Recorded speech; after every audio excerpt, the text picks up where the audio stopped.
अब हम लोग पढ़ेंगे आधुनिक भारत के बारे में। उत्तरकालीन मुगल सम्राट।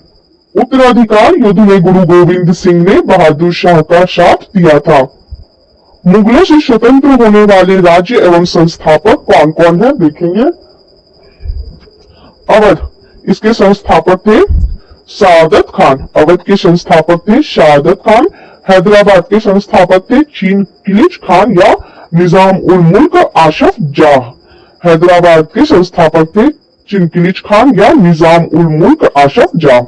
रुहेलखंड के संस्थापक थे वीर दाऊद एवं अली मोहम्मद खान। रुहेलखंड के संस्थापक थे वीर दाऊद एवं अली मोहम्मद खान। बंगाल के संस्थापक थे मुर्शिद कुली खान। बंगाल के संस्थापक थे मुर्शिद कुली खान। कर्नाटक के संस्थापक थे सादुतुल्लाह खान। कर्नाटक के संस्थापक थे सादुतुल्लाह खान। भरतपुर के संस्थापक थे चूड़ामन एवं बदन सिंह। भरतपुर के संस्थापक थे चूड़ामन एवं बदन सिंह। नोट, मुगल सम्राट मोहम्मद शाह ने शहादत खान को बुरहान उल मुल्क की उपाधि दी। शहादत खान का असली नाम मीर मोहम्मद अमीन था।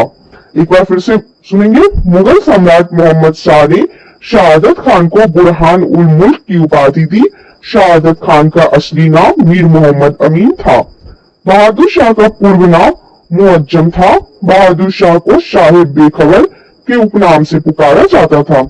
जहांदार शाह अपने शासन में लाल कुमारी नाम की वेश्या को हस्तक्षेप करने का आदेश दे रखा था। मुगलकालीन इतिहास में सैयद बंधु हुसैन अली खान एवं अब्दुल्ला खान को शासक निर्माता के रूप में जाना जाता था। जहांदार शाह को लंपट मूर्ख भी कहा जाता था। फर्रुखशियार को मुगल वंश का घृणित कारक कहा गया है। सुंदर युवतियों से के प्रति अत्यधिक रुझान के कारण मोहम्मद शाह को रंगीला बादशाह कहा जाता था। एक संगीतकार के रूप में मोहम्मद शाह ने अनेक ख्यालों की रचना की। तुरानी सैनिक हैदर बेग ने 9 अक्टूबर 1720 ईस्वी को सैयद बंधु हुसैन अली खान की हत्या कर दी। मोहम्मद शाह के शासनकाल में ही हैदराबाद के चिंकिलिज खान ने निजाम उल मुल्क की उपाधि धारण की और 1725 ईस्वी में स्वतंत्र राज्य की स्थापना की। नोट, हैदराबाद की स्थापना तुरानियों ने एवं अवध की स्थापना ईरानियों ने की थी। हैदराबाद की स्थापना तुरानियों ने एवं अवध की स्थापना ईरानियों ने की थी। ईरान फारस के सम्राट नादिर शाह ने 1739 ईस्वी में दिल्ली पर आक्रमण किया। उस समय दिल्ली के शासक मोहम्मद शाह था। नादिर शाह को ईरान का नेपोलियन कहा जाता है। नादिर शाह लगभग 70 करोड़ रुपए की धनराशि और शाहजहां का बनवाया हुआ तख्ते ताउस पीकॉक थ्रोन तथा कोहिनूर हीरा लेकर वापस लौटा। तख्ते ताउस मयूर सिंहासन पर बैठने वाला अंतिम मुगल शासक मोहम्मद शाह था। शाह आलम द्वितीय अली गौहर के शासनकाल में 1803 ईस्वी में अंग्रेजों ने दिल्ली पर कब्जा कर लिया। उत्तरकालीन मुगल सम्राट कौन कौन थे। बहादुर शाह 1707 से 1712 ईस्वी तक यह सम्राट थे। बहादुर शाह 1707 से 1712 ईस्वी तक। जहांदार शाह 1712 से 1713 ईस्वी तक। जहांदार शाह 1712 से 1713 ईस्वी तक। फर्रुखशियार 1713 से 1719 ईस्वी। फर्रुखशियार 1713 से 1719 ईस्वी तक शासक थे। मोहम्मद शाह 1719 से 1748 ईस्वी तक शासक रहे। मोहम्मद शाह 1719 से 1748 ईस्वी तक। अहमद शाह 1748 से 1754 ईस्वी तक। अहमद शाह 1748 से 1754 ईस्वी तक। आलमगीर द्वितीय 1754 से 1759 ईस्वी। आलमगीर द्वितीय 1754 से 1759 ईस्वी तक। शाह आलम द्वितीय 1759 से 1806 ईस्वी तक। शाह आलम द्वितीय 1759 से 1806 ईस्वी तक।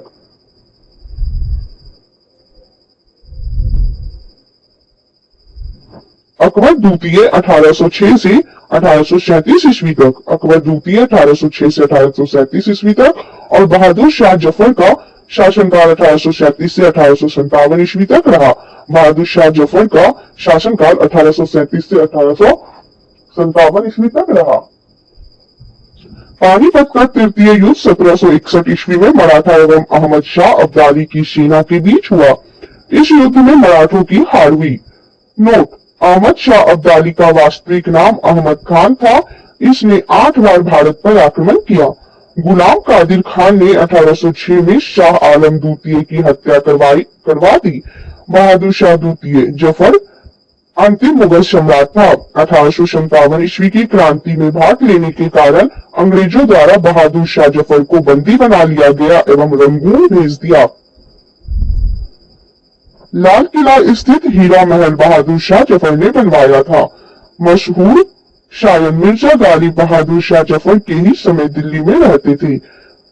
हयात बख्श बाग लाल किला दिल्ली में स्थित है। भारत में यूरोपीय व्यापारिक कंपनियों का आगमन। 17 मई 1498 ईस्वी में वास्को डी गामा ने भारत के पश्चिमी तट पर स्थित कालीकट बंदरगाह पहुंचकर भारत एवं यूरोप के बीच नई समुद्री मार्ग की खोज की। इस यात्रा में वास्को डी गामा को गुजराती पथ प्रदर्शक अब्दुल मनीद ने सहयोग किया था। 1505 ईस्वी में फ्रांसिस्को दी अल्मेडा भारत में प्रथम पुर्तगाली वायसराय बनकर आया। 1509 ईस्वी में अल्फांसो दी अल्बुकर्क भारत को पुर्तगालियों का वायसराय बना। इसने 1510 ईस्वी में बीजापुर के यूसुफ आदिल शाह से गोवा को जीता। पुर्तगालियों ने अपनी पहली व्यापारिक कोठी कोचिन में खोली। दक्षिणी पूर्वी तट पर पुर्तगालियों की एकमात्र बस्ती संथोमे थी। पुर्तगालियों के बाद भारत में डच लोग आए। पहला डच यात्री कॉर्नेलियन हाउटमैन 1596 ईस्वी में भारत के पूर्व सुमात्रा पहुंचा। डचों ने भारत में अपनी प्रथम व्यापारिक कोठी यानी फैक्ट्री 1605 ईस्वी में मसूलीपट्टनम में स्थापित की। डचों की दूसरी व्यापारिक कोठी पुरीकट में स्थापित हुई, जहां उन्होंने अपने स्वर्ण सिक्के पैगोडा को ढाला और पुरीकट को ही समस्त गतिविधियों का केंद्र बनाया।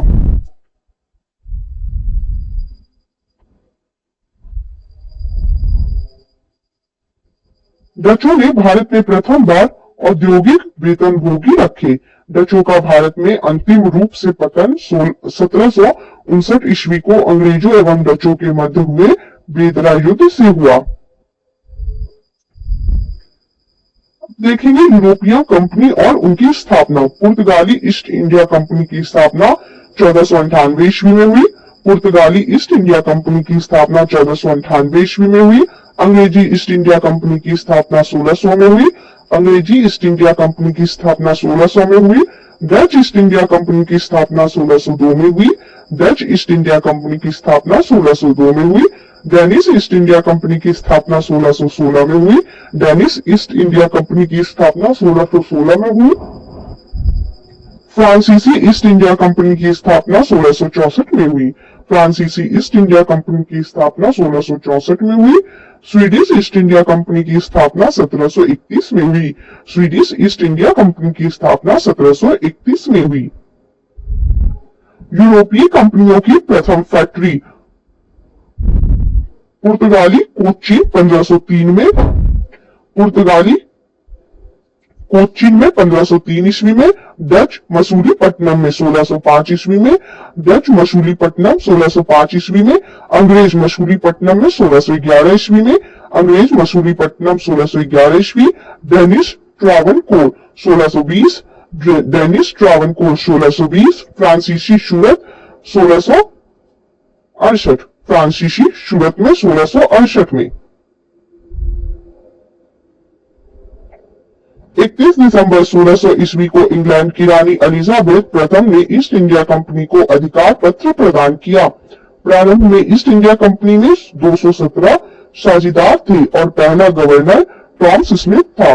मुगल दरबार में जाने वाला प्रथम अंग्रेज कैप्टन हॉकिंस था, जो जेम्स प्रथम के राजदूत के रूप में अप्रैल 1609 ईस्वी में जहांगीर के दरबार में गया था। नोट: भारत आने वाला पहला अंग्रेजी जहाज रेड ड्रैगन था। भारत आने वाला पहला अंग्रेजी जहाज रेड ड्रैगन था। 1611 ईस्वी में दक्षिण पूर्वी समुद्र तट पर सर्वप्रथम अंग्रेजों ने मसूलीपट्टनम में व्यापारिक कोठी की स्थापना की। जहांगीर ने 1613 ईस्वी में एक फरमान जारी कर अंग्रेजों को सूरत में थॉमस एडवर्ड के अधीन व्यापारिक कोठी यानी फैक्ट्री खोलने की इजाजत दी। नोट: पूर्वी तट पर अंग्रेजों ने अपना प्रथम व्यापारिक कोठी मछलीपट्टनम में 1611 ईस्वी में खोला, जबकि पश्चिमी तट पर सूरत में 1613 ईस्वी में व्यापारिक कोठी स्थापित किया। पहली बार सूरत में 1608 ईस्वी में व्यापारिक कोठी स्थापित करने का प्रयास किया गया था। 1615 ईस्वी में सम्राट जेम्स प्रथम ने सर टॉमस रो को अपना राजदूत बनाकर मुगल सम्राट जहांगीर के दरबार में भेजा। वह फरवरी 1619 तक भारत में रहा। उसने जहांगीर एवं खुर्रम शाहजहां से अंग्रेजों के लिए कुछ व्यापारिक छूट प्रदान करने में सफल हुआ। 1632 ईस्वी में गोलकुंडा के सुल्तान ने अंग्रेजों को एक सुनहरा फरमान गोल्डन फरमान दिया, जिसके अनुसार अंग्रेज सुल्तान को 500 पैगोडा वार्षिक कर देकर गोलकुंडा राज्य के बंदरगाह पर स्वतंत्रता पूर्वक व्यापार कर सकते थे। 1639 ईस्वी में अंग्रेज फ्रांसिस डे ने चंद्रगिरी के राजा से मद्रास पट्टे पर लिया एवं वही एक किलाबंद कोठी का निर्माण किया।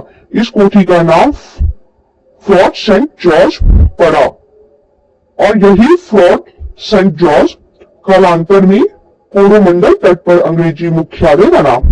1661 ईस्वी में पुर्तगाली राजकुमारी कैथरीन ऑफ वेगेंजा एवं ब्रिटेन के राजकुमार चार्ल्स द्वितीय का विवाह हुआ। इस अवसर पर दहेज के रूप में पुर्तगालियों ने चार्ल्स द्वितीय को बंबई प्रदान किया। 1668 ईस्वी में चार्ल्स द्वितीय ने बंबई को 10 पौंड के वार्षिक किराए पर ईस्ट इंडिया को दे दिया। 1687 ईस्वी में अंग्रेजों ने पश्चिमी तट का मुख्यालय सूरत से हटाकर बंबई को बनाया। नोट: गेराल्ड ओंगियर 1669 से 1677 ईस्वी तक सूरत का प्रेसिडेंट एवं बंबई का गवर्नर ने बंबई शहर की स्थापना की। बंगाल के शासक शाह सुजा ने सर्वप्रथम 1651 ईस्वी में अंग्रेजों को व्यापारिक छूट की अनुमति दी। इस अनुमति को निशान कहते थे।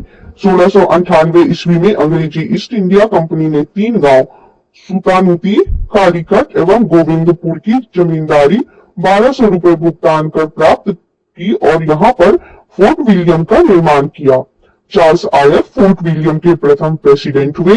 कालांतर में यही कलकत्ता यानी कोलकाता नगर कहलाया, जिसकी नींव जॉर्ज चार्नॉक ने रखी। भारत में फ्रांसीसियों की प्रथम कोठी फ्रैंको कैरो के द्वारा सूरत में 1668 ईस्वी में स्थापित की गई। 1674 ईस्वी में फ्रांसीसी कंपनी के निदेशक फ्रैंक्विश मार्टिन ने वाली कोंडापुर के सूबेदार शेर खान लोधी से पुडुचेरी नामक एक गांव प्राप्त किया, जो कालांतर में पांडिचेरी के नाम से जाना गया। प्रथम कर्नाटक युद्ध 1746 से 48 ईस्वी में ऑस्ट्रिया के उत्तराधिकार युद्ध से प्रभावित था। 1748 ईस्वी में हुई एला शापल की संधि के द्वारा ऑस्ट्रिया का उत्तराधिकार युद्ध समाप्त हो गया और इसी संधि के तहत प्रथम कर्नाटक युद्ध समाप्त हुआ। दूसरा कर्नाटक युद्ध 1749 से 1754 ईस्वी में हुआ। इस युद्ध में फ्रांसीसी गवर्नर डुप्ले की हार हुई। उसे वापस बुला लिया गया और उसकी जगह पर गोडेहू को भारत में अगला फ्रांसीसी गवर्नर बनाया गया। पांडिचेरी की संधि जनवरी 1755 ईस्वी को के साथ युद्ध विराम हुआ। कर्नाटक का तीसरा युद्ध 1756 से 1763 ईस्वी के बीच हुआ, जो 1756 ईस्वी में शुरू हुए सप्तवर्षीय युद्ध का ही एक अंश था। पेरिस की संधि होने पर यह युद्ध समाप्त हुआ। 1760 ईस्वी में अंग्रेजी सेना ने सर आयरकूट के नेतृत्व में वांडी वॉश की लड़ाई में फ्रांसीसियों को बुरी तरह हराया। 1761 ईस्वी में अंग्रेजों ने पांडिचेरी को फ्रांसीसियों से छीन लिया। 1763 ईस्वी में हुई पेरिस संधि के द्वारा अंग्रेजों ने चंद्रनगर को छोड़कर शेष अन्य प्रदेशों को लौटा दिया, जो 1749 ईस्वी तक फ्रांसीसी कब्जे में थे। ये प्रदेश भारत की आजादी तक फ्रांसीसियों के कब्जे में रहे। बंगाल पर अंग्रेजों का आधिपत्य। मुगल साम्राज्य के अंतर्गत आने वाले प्रांतों में बंगाल सर्वाधिक संपन्न राज्य था। मुर्शिद कुली खान स्वतंत्र शासक था, परंतु वह नियमित रूप से मुगल बादशाह को राजस्व भेजता था। मुर्शिद कुली खान ने अपनी राजधानी ढाका से मुर्शिदाबाद भागीरथी नदी के तट पर स्थानांतरित की। इसने इजारेदारी प्रथा प्रारंभ की तथा कृषकों को तकावी ऋण, खेती के लिए अग्रिम कर्ज प्रदान किया। इसका उत्तराधिकारी इसके दामाद शुजाउद्दीन हुआ। 1740 ईस्वी के गीरिया के युद्ध में सरफराज को मारकर बिहार के सर सूबेदार अलीवर्दी खान बंगाल का नवाब बना। इसने अपने शासनकाल में मुगलों को राजस्व देना बंद कर दिया।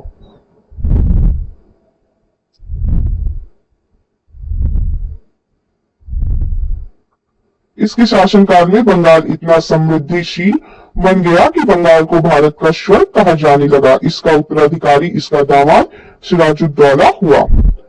बंगाल के नवाब देखेंगे कौन कौन थे। मुर्शिद कुली खान 1713 से 1727 तक यह शासक रहे। मुर्शिद कुली खान 1713 से 1727 तक, सिजाउद्दीन 1727 से 1739 तक, सिजाउद्दीन 1727 से 1739 तक, सरफराज खान 1739 से 1740 तक, सरफराज खान 1739 से 1740 तक, अलीवर्दी खान 1740 से 1756 ईस्वी तक, अलीवर्दी खान 1740 से 1756 ईस्वी तक शासक रहे। सिराजुद्दौला 1756 से 1757 ईस्वी तक बंगाल के नवाब रहे। सिराजुद्दौला 1756 से 1757 तक, मीर जाफर 1757 से 1760 तक, मीर जाफर 1757 से 1760 तक, मीर कासिम 1760 से 1763 तक, मीर कासिम 1760 से 1763 तक, मीर जाफर 1763 से 1765 तक, मीर जाफर 1763 से 1765 तक बंगाल के नवाब रहे। निजाम उद्दौला 1765 से 1766 तक बंगाल के नवाब रहे। निजाम उद्दौला 1765 से 1766 तक बंगाल के नवाब रहे। शेफ उद्दौला 1766 से 1770 तक, शेफ उद्दौला 1766 से 1770 तक, मुबारक उद्दौला 1770 से 1775 तक, मुबारक उद्दौला 1770 से 1775 तक बंगाल के नवाब रहे। 20 जून 1756 ईस्वी को काल कोठरी के त्रासदी ब्लैक होल ट्रेजेडी नामक घटना घटी। इस घटना के रचयिता जेड हॉलविल के अनुसार नवाब सिराजुद्दौला ने 20 जून की रात में 146 अंग्रेज व्यक्तियों को एक छोटी सी कोठरी में बंद कर दिया था। अगले दिन सुबह 146 में से केवल 23 व्यक्ति जिंदा बचे थे। पलाशी का युद्ध 23 जून 1757 ईस्वी को अंग्रेजों के सेनापति रॉबर्ट क्लाइव एवं बंगाल के नवाब सिराजुद्दौला के बीच हुआ, जिसमें नवाब अपने सेनापति मीर जाफर की धोखाधड़ी करने के कारण पराजित हुआ। अंग्रेजों ने मीर जाफर को बंगाल का नवाब बनाया। नोट: पलाशी की लड़ाई में मोहनलाल एवं मीर मदान के नेतृत्व में एक छोटी सेना नवाब के वफादार रही। मीर मदान लड़ते हुए मारा गया। पलाशी भागीरथी नदी के किनारे है। पलाशी की लड़ाई में मोहनलाल एवं मीर मदान के नेतृत्व में एक छोटी सेना नवाब के वफादार रही। मीर मदान लड़ते हुए मारा गया। पलाशी भागीरथी नदी के किनारे है। क्लाइव के हाथों की कठपुतली नवाब मीर जाफर को अंग्रेजों ने 1760 ईस्वी में हटाकर उसके दामाद मीर कासिम को बंगाल का नवाब बनाया। मीर कासिम ने अपनी राजधानी को मुर्शिदाबाद से मुंगेर मुगलपुर स्थानांतरित किया। नोट: बंगाल की राजधानी का क्रम है ढाका, मुर्शिदाबाद एवं मुंगेर। बंगाल की राजधानी का क्रम है ढाका, मुर्शिदाबाद एवं मुंगेर। बक्सर का युद्ध 1764 ईस्वी में अंग्रेजों एवं मीर कासिम अवध के नवाब सुजाउद्दौला एवं मुगल सम्राट शाह आलम द्वितीय के बीच हुआ। इस युद्ध में भी अंग्रेज विजयी हुए। इस युद्ध में अंग्रेज सेनापति हेक्टर मुनरो थे। अंग्रेजों के मैसूर के से संबंध: 1761 ईस्वी में हैदर अली मैसूर का शासक बना। हैदर अली की मृत्यु 1782 ईस्वी में द्वितीय आंग्ल मैसूर युद्ध के दौरान हो गई। हैदर अली का उत्तराधिकारी उसका पुत्र टीपू सुल्तान हुआ। 1787 ईस्वी में टीपू ने अपनी राजधानी श्रीरंगपट्टनम में बादशाह की उपाधि धारण की। इसने अपनी राजधानी श्रीरंगपट्टनम में स्वतंत्रता का वृक्ष लगवाया और साथ ही जैकोबिन क्लब का सदस्य बना। प्रमुख युद्ध किस वर्ष में हुआ और उस वक्त गवर्नर जनरल कौन थे? प्रथम आंग्ल मैसूर युद्ध 1767 से 69 ईस्वी तक हुआ। प्रथम आंग्ल मैसूर युद्ध 1767 से 69 तक हुआ। द्वितीय आंग्ल मैसूर युद्ध 1780 से 84 तक हुआ। गवर्नर जनरल थे वॉरेन हेस्टिंग्स। द्वितीय आंग्ल मैसूर युद्ध 1780 से 84 तक हुआ। उस वक्त गवर्नर जनरल थे वॉरेन हेस्टिंग्स। तृतीय आंग्ल मैसूर युद्ध 1790 से 92 में हुआ। गवर्नर जनरल थे कॉर्नवालिस। तृतीय आंग्ल मैसूर युद्ध 1790 से 92 में हुआ। गवर्नर थे कॉर्नवालिस। चतुर्थ आंग्ल मैसूर युद्ध 1799 में हुआ। उस वक्त गवर्नर जनरल थे लॉर्ड वेलेस्ली। चतुर्थ आंग्ल मैसूर युद्ध 1799 में हुआ। गवर्नर जनरल थे लॉर्ड वेलेस्ली। इस युद्ध में मराठा हैदराबाद के निजाम एवं अंग्रेजों की संयुक्त सेना मैसूर के खिलाफ लड़ रही थी। टीपू की मृत्यु श्रीरंगपट्टनम की आखिरी युद्ध यानी चतुर्थ आंग्ल मैसूर युद्ध के दौरान 1799 ईस्वी में हो गई। टीपू सुल्तान को शेर ए मैसूर कहा जाता था। टीपू सुल्तान के राजसी झंडे पर शेर की तस्वीर होती थी। नोट: 1760 ईस्वी में वांडी वॉश का युद्ध हुआ, जिसमें अंग्रेजों ने सर आयरकूट के नेतृत्व में लाली के नेतृत्व वाली फ्रांसीसी सेना को पराजित किया। महत्वपूर्ण संधियां कौन कौन सी थी देखेंगे। प्रथम आंग्ल मैसूर युद्ध मद्रास की संधि हुई 1769 में। प्रथम आंग्ल मैसूर युद्ध के दौरान मद्रास की संधि हुई 1769 में। द्वितीय आंग्ल मैसूर युद्ध के बाद मंगलौर की संधि हुई 1784 में। द्वितीय आंग्ल मैसूर युद्ध मंगलौर की संधि से समाप्त हुई 1784 में। तृतीय आंग्ल मैसूर युद्ध श्रीरंगपट्टनम की संधि हुई 1792 में। तृतीय आंग्ल मैसूर युद्ध श्रीरंगपट्टनम की संधि हुई 1792 में। सिख एवं अंग्रेज। अब हम लोग सिख और अंग्रेज के बारे में पढ़ेंगे। सिख संप्रदाय की स्थापना का श्रेय गुरु नानक प्रथम गुरु को है। गुरु नानक के अनुयायी ही सिख कहलाए। ये बादशाह बाबर एवं हुमायूं की समकालीन थी। 1496 ईस्वी की कार्तिक पूर्णिमा को नानक को आध्यात्मिक पुनर्जीवन का आभास हुआ। गुरु नानक ने गुरु का लंगर नामक निःशुल्क सहयोगी भोजनालय स्थापित किए। गुरु नानक ने अनेक स्थानों पर संगत यानी धर्मशाला और पंगत यानी लंगर स्थापित किए। संगत और पंगत ने गुरु नानक के अनुयायियों के लिए एक संस्था का कार्य किया जहां वे प्रतिदिन मिलते थे। गुरु नानक की 1538 ईस्वी में करतारपुर में मृत्यु हो गई। गुरु अंगद 1539 से 52 ईस्वी तक गुरु रहे। सिखों के दूसरे गुरु थे। इनका प्रारंभिक नाम लहना था। इन्होंने नानक द्वारा शुरू की गई लंगर व्यवस्था को अस्थायी बना दिया। गुरुमुखी लिपि का आरंभ गुरु अंगद ने किया। सिखों के तीसरे गुरु अमरदास 1552 से 1574 तक यह गुरु रहे थे। गुरु अमरदास ने हिंदुओं से पृथक होने वाले कई कार्य किए। हिंदुओं से अलग विवाह पद्धति लवन को प्रचलित किया। अकबर ने गुरु अमरदास से गोविंदवाल जाकर भेंट की और गुरु पुत्री बीबी भानी को कई गांव दान में दिए। अमरदास ने 22 गद्दियों की स्थापना की और प्रत्येक पर एक महंत की नियुक्ति की। बीबी के पति रामदास 1574 से 81 ईस्वी तक सिखों के चौथे गुरु हुए। अकबर ने बीबी भानी को 500 बीघा भूमि दी। गुरु रामदास ने इसी भूमि पर अमृतसर नामक जलाशय खुदवाया और अमृतसर नगर की स्थापना की। गुरु रामदास ने अपने तीसरे पुत्र अर्जुन को गुरु का पद सौंपा। इस प्रकार इन्होंने गुरु पद को प्राथमिक बनाया। गुरु अर्जुन 1581 से 1606 तक सिख रहे। ये सिखों के 5वें गुरु हुए।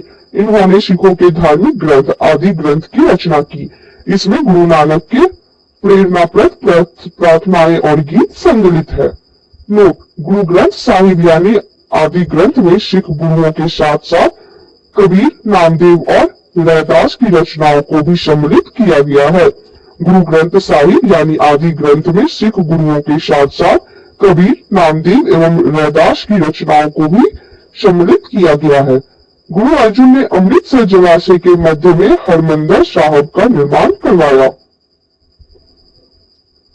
राजकुमार खुसरो की सहायता करने के कारण जहांगीर ने 1606 ईस्वी में गुरु अर्जुन को मरवा दिया। सिखों के छठे गुरु हरगोविंद 1606 से 1645 तक यह गुरु रहे। इन्होंने सिखों को सैन्य संगठन का रूप दिया तथा अकाल तख्त या ईश्वर के सिंहासन का निर्माण करवाया। ये दो तलवार बांधकर गद्दी पर बैठते थे एवं दरबार में नगाड़ा बजाने की व्यवस्था की। इन्होंने अमृतसर की किलेबंदी की। सिखों के सातवें गुरु हरराय जो 1645 से 1661 तक सिख गुरु रहे। इन्होंने दादा सिखों को मिलने आने पर आशीर्वाद दिया। सिखों के आठवें गुरु गुरु हरकिशन 1661 से 1664 तक यह गुरु है। इनकी मृत्यु चेचक से हो गई। इन्हें दिल्ली जाकर गुरुपद के बारे में औरंगजेब को समझाना पड़ा था। सिखों के नवे गुरु तेग बहादुर हुए जो 1664 से 1675 तक सिख गुरु रहे। इस्लाम स्वीकार नहीं करने के कारण औरंगजेब ने इन्हें वर्तमान शीशगंज में गुरुद्वारा के निकट मरवा दिया। सिखों के 10वें एवं अंतिम गुरु गुरु गोविंद सिंह हुए। यह 1675 से 1708 तक सिख गुरु रहे। इनका जन्म 1666 ईस्वी में पटना में हुआ था। गुरु गोविंद सिंह अपने को सच्चा पातशाह कहा। इन्होंने सिखों के लिए 5 ककार अनिवार्य किया, अर्थात प्रत्येक सिख को केश, कंघा, कृपाण, कच्छा और कड़ा रखने की अनुमति दी और सभी लोगों को अपने नाम के अंत में सिंह शब्द जोड़ने के लिए कहा। गुरु गोविंद सिंह का निवास स्थान आनंदपुर साहिब था एवं कार्यस्थली पाओता थी। गुरु गोविंद सिंह ने फारसी में जफरनामा लिखे थे। इनके 2 पुत्र फतेह सिंह एवं जोरावर सिंह को सरहिंद के मुगल फौजदार वजीर खान ने दीवार में चिनवा दिया। 1699 ईस्वी में वैसाखी के दिन गुरु गोविंद सिंह ने खालसा पंथ की स्थापना की। पाहुन प्रणाली की शुरुआत भी गुरु गोविंद सिंह ने की। गुरु गोविंद सिंह ने सिखों के धार्मिक ग्रंथ आदि ग्रंथ को वर्तमान रूप दिया और कहा कि अब गुरुवाणी सिख संप्रदाय के गुरु का कार्य करेगी। गुरु गोविंद सिंह की हत्या 1708 ईस्वी में नांदेड़ नामक स्थान पर गुल खान नामक पठान ने कर दी। बंदा बहादुर, इसका जन्म 1670 ईस्वी में पूंछ जिले के रजौली गांव में हुआ था। इसके बचपन का नाम लक्ष्मण दास था। इनके पिता रामदेव भारद्वाज राजपूत थे। बंदा का उद्देश्य पंजाब में एक सिख राज्य स्थापित करने का था। इसके लिए इन्होंने लोहगढ़ को राजधानी बनाया। इन्होंने गुरु नानक एवं गुरु गोविंद सिंह नाम के सिक्के चलवाए। बंदा के सरहिंद के मुगल फौजदार वजीर खान की हत्या कर दी। मुगल बादशाह फर्रुखसियार के आदेश पर 1716 ईस्वी में बंदा सिंह को गुरुदासपुर नांगल नामक स्थान पर पकड़कर मौत के घाट उतार दिया गया। शहादरा कत्लगढ़ी के नाम से विख्यात है, जहां बंदा ने हजारों मुगल सैनिकों को मौत के घाट उतार दिया था। बंदा की मृत्यु के बाद सिख कई छोटे छोटे टुकड़े में बट गए थे। 1748 ईस्वी में नवाब कर्पूर सिंह की पहल पर सभी सिख टुकड़ियों का दल खालसा में विलय हुआ। दल खालसा को जस्सा सिंह आहलूवालिया के नेतृत्व में रखा गया, जिसे बाद में 12 दलों में विभाजित किया गया। इसे मिशल कहा गया। मिशल अरबी भाषा का शब्द है जिसका अर्थ समान होता है। रंजीत सिंह का जन्म गुजरांवाला में 2 नवंबर 1780 ईस्वी को शुक्र चकिया मिशल के मुखिया महा सिंह के यहाँ हुआ था। इनके दादा चरत सिंह ने 12 मिश्रों में शुक्र चकिया मिशल को प्रमुख स्थान दिला दिया। 1798 से 99 में रंजीत सिंह लाहौर का शासक बना। 25 अप्रैल 1809 ईस्वी को चार्ल्स मिटकॉफ और महाराजा रंजीत सिंह के बीच अमृतसर की संधि हुई। रंजीत सिंह का राज्य 4 सूबों में बटा था: पेशावर, कश्मीर, मुल्तान एवं लाहौर। महाराजा रंजीत सिंह का विदेश मंत्री फकीर अजीजुद्दीन एवं वित्त मंत्री दीनानाथ था। 7 जून 1839 ईस्वी में रंजीत सिंह की मृत्यु हो गई। प्रथम आंग्ल सिख युद्ध 1845 से 46 ईस्वी में एवं द्वितीय आंग्ल सिख युद्ध 1849 ईस्वी में हुआ। अंग्रेजों एवं सिखों के मध्य हुई संधि कौन कौन सी है? लाहौर की संधि 9 मार्च 1846 में हुआ। भैरोवाल की संधि 22 दिसंबर 1846 में हुआ। इस संधि के तहत राजा दलीप सिंह के संरक्षण हेतु अंग्रेजी सेना का प्रवास पंजाब में मान लिया गया। 20 अगस्त 1847 को महारानी जिंदा को राजा दलीप सिंह के अलग कर 48,000 वार्षिक पेंशन देकर शेखपुरा भेज दिया गया। द्वितीय आंग्ल सिख युद्ध के दौरान पहली लड़ाई चिलियानवाला की लड़ाई सिख नेता शेर सिंह एवं अंग्रेज कमांडर गफ के मध्य लड़ी गई। दूसरी लड़ाई गुजरात के चिनाब नदी के किनारे चार्ल्स नेपियर के नेतृत्व में अंग्रेजों ने 21 फरवरी 1849 को लड़ी। इस युद्ध में सिख बुरी तरह पराजित हुए। लॉर्ड डलहौजी की 29 मार्च 1849 की घोषणा द्वारा संपूर्ण पंजाब का विलय अंग्रेजी राज्य में कर दिया।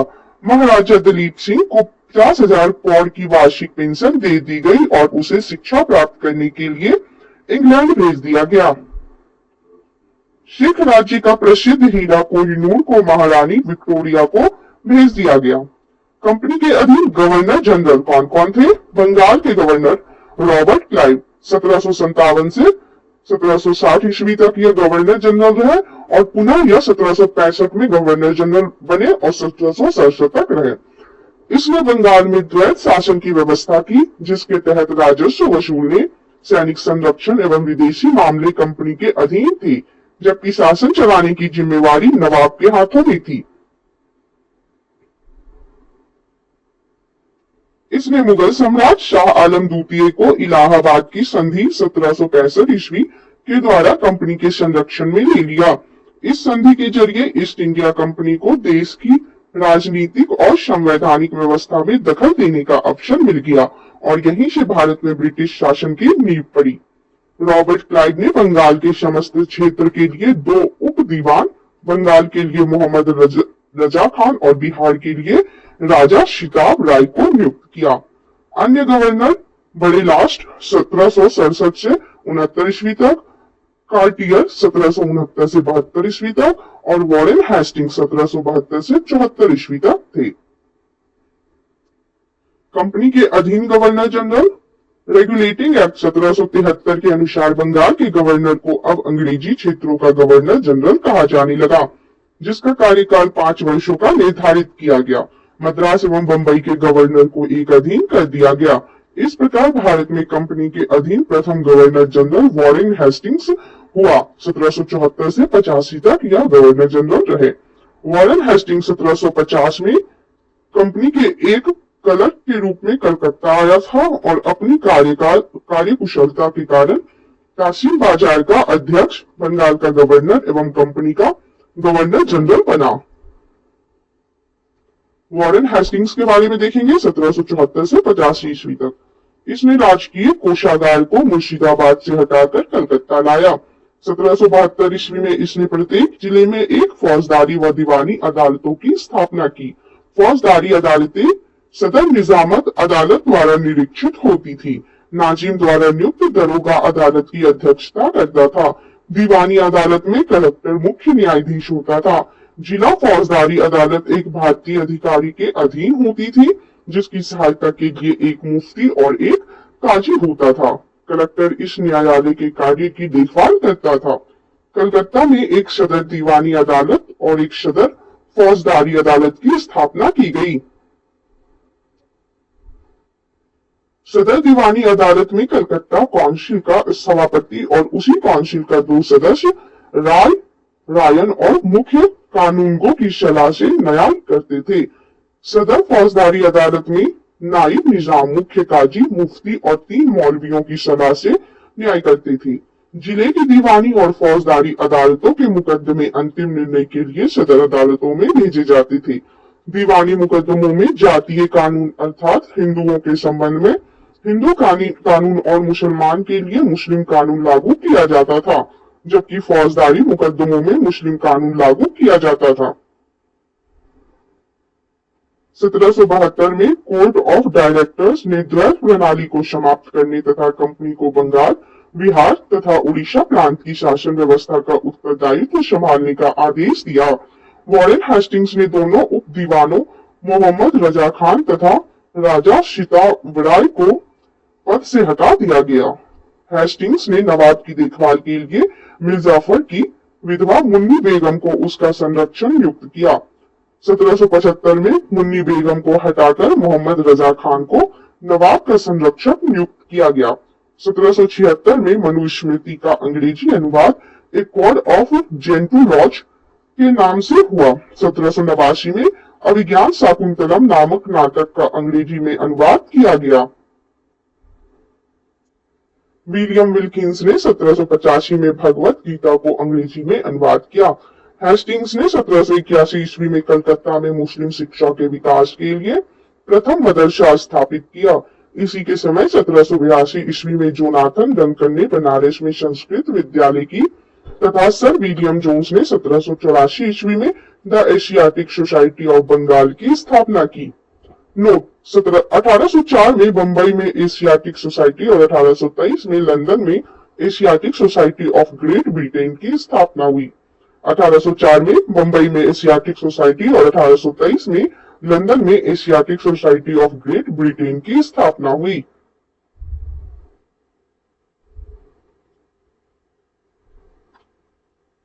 इसने मुगल सम्राट को मिलने वाला 26 लाख रुपए की वार्षिक पेंशन बंद करवा दी। इसी के समय में 1780 में भारत का पहला समाचार पत्र द बंगाल गजट का प्रकाशन जेम्स ऑगस्टस हिक्की ने किया था। इसी के समय में रेगुलेटिंग एक्ट के तहत 1774 में कलकत्ता में एक उच्चतम न्यायालय की स्थापना की गई, जिसका अधिकार क्षेत्र कलकत्ता तक था। कलकत्ता के बाहर का मुकदमा तभी सुना जाता था जब दोनों पक्ष सहमत हों। इस न्यायालय में अंग्रेजी कानून लागू होता था। इसका मुख्य न्यायाधीश एलिजा इम्पे था, जिसे 1782 में इस्तीफा देना पड़ा। हेस्टिंग्स ने बंगाली ब्राह्मण नंद कुमार पर झूठा आरोप लगाकर न्यायालय से फांसी की सजा दिलवा दी थी। प्रथम आंग्ल मराठा युद्ध 1775 से 82 तक हुआ एवं द्वितीय आंग्ल मैसूर युद्ध 1780 से 84 तक हुआ। वॉरेन हेस्टिंग्स के समय में ही प्रथम आंग्ल मराठा युद्ध साल 22 की संधि 1782 में एवं द्वितीय आंग्ल मैसूर युद्ध मंगलौर की संधि 1784 के द्वारा समाप्त हुए। पिट्स इंडिया एक्ट 1784 में वॉरेन हेस्टिंग्स के समय ही पारित हुआ। इसी के काल में बोर्ड ऑफ रेवेन्यू की स्थापना हुई। हेस्टिंग्स ने संपूर्ण लगान के हिसाब की देखभाल के लिए एक भारतीय अधिकारी रायन की नियुक्ति की। इस पद को प्राप्त करने वाला पहला भारतीय दुर्लभ राय का पुत्र राजा राजबल्लभ था। पिट्स इंडिया एक्ट 1784 ईस्वी में के विरोध में इस्तीफा देकर जब वॉरेन हेस्टिंग्स फरवरी 1785 ईस्वी में इंग्लैंड पहुंचा तो बर्ग द्वारा उसके ऊपर महाभियोग लगाया गया, परंतु 1795 ईस्वी में इसे आरोपों से मुक्त कर दिया गया। नोट: 1786 में हेस्टिंग्स के जाने के पश्चात लगान परिषद का पुनर्गठन किया गया और एक नवीन अधिकारी मुख्य सारिस्तादार की नियुक्ति की गई, जिसका कार्य सभी कानूनगों के कागजों की देखभाल करना था। इस पद पर प्रथम नियुक्ति जेम्स ग्रांट की हुई। सुरक्षा प्रकोष्ठ की नीति ring fence policy Warren Hastings से संबंधित है। सर जॉन मैकफरसन 1785 से 86 ईस्वी इसे अस्थायी गवर्नर जनरल नियुक्त किया गया था। लॉर्ड कॉर्नवालिस 1786 से 1793 तक रहे और 1805 में गवर्नर जनरल रहे। इसके समय में जिले के समस्त अधिकार कलेक्टर के हाथों में दे दिए गए।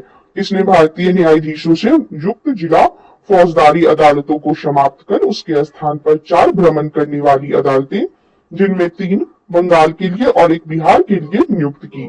कॉर्नवालिस ने 1793 में प्रसिद्ध कॉर्नवालिस कोड का निर्माण करवाया, जो शक्तियों के पृथ्वीकरण सिद्धांत पर आधारित था। 1793 में एक विनिमय के द्वारा जिला कलेक्टर को उसकी न्यायिक शक्तियों से वंचित कर दिया गया और केवल संग्राहक अभिकर्ता बना दिया गया। पुलिस कर्मचारियों के वेतन में वृद्धि के साथ ही ग्रामीण क्षेत्रों में पुलिस अधिकार प्राप्त जमींदारों को इस अधिकार से वंचित कर दिया। कंपनी के कर्मचारियों के व्यक्तिगत व्यापार पर प्रतिबंध लगा दिया। जिला में पुलिस थाना की स्थापना कर एक दरोगा को इसका इंचार्ज बनाया। भारतीयों के लिए सेना में सूबेदार, जमादार, प्रशासनिक सेवा में मुंसिफ, सदर, अमीन या डिप्टी कलेक्टर से ऊंचा पद नहीं दिया जाता था। इसने 1793 ईस्वी में अस्थायी बंदोबस्त की पद्धति लागू की, जिसके तहत जमींदारों को अब भू राजस्व का लगभग 90% यानी 10/11 भाग कंपनी को तथा लगभग 10% 1/11 भाग अपने पास रखना था।